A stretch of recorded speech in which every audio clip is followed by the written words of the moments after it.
Good morning, everyone. When I look at the news feed that I got this morning and even many other days, I see so many conflicting things with regards to the South African economy. I see people saying that South Africa is ready for investment, and I see articles that say money is absolutely flooding out of the country. There's tons of people applying to leave the country. There's even people starting to apply to leave the country under President Donald Trump's offer, whatever that's going to look like in future.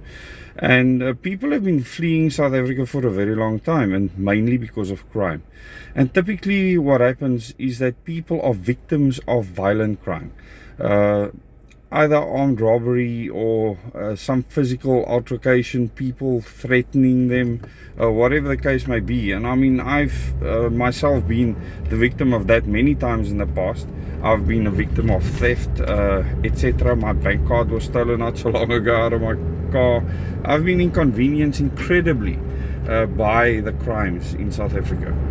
But then if you adjust your search and you look at problems in other countries, you will see how bad we have worldwide problems right now in many countries, in Europe, in the US, etc. And people forget that how they see the world depends on the mainstream media, generally speaking.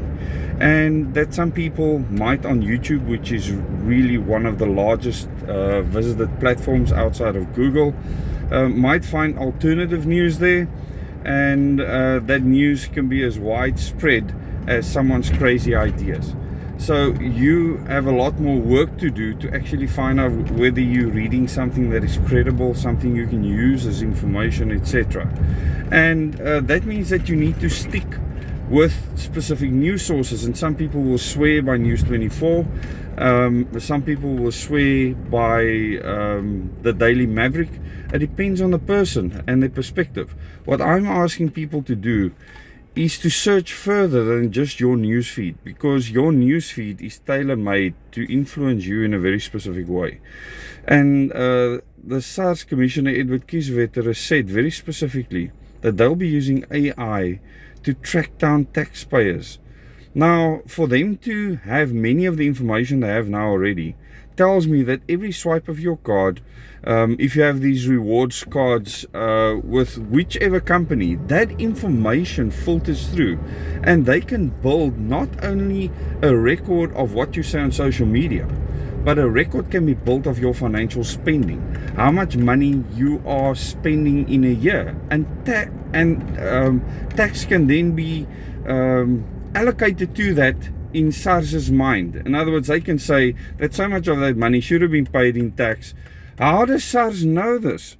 And is this an invasion of your privacy?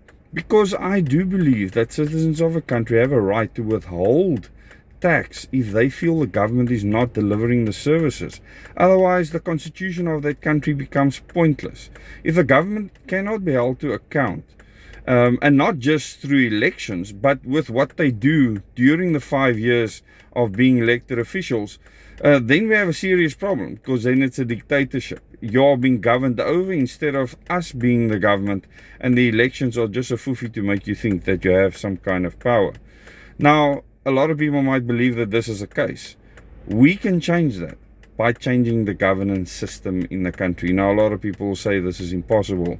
And I tell you that things will change so greatly over the next 5 years in the build up to 2030 that these things will become possible. But it's going to take effort from you now to be able to do that.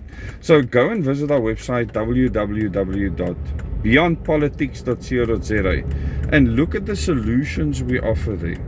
And then watch our videos, subscribe to this channel, become a member on this channel if you want to get more information and detailed documents. Tonight we'll be doing a members live stream again.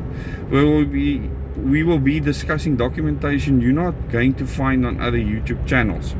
You might be able to locate something somewhere on the web, but these are unique documents that were sent to my father many decades ago that are extremely relevant today. So see you tonight at 8:30.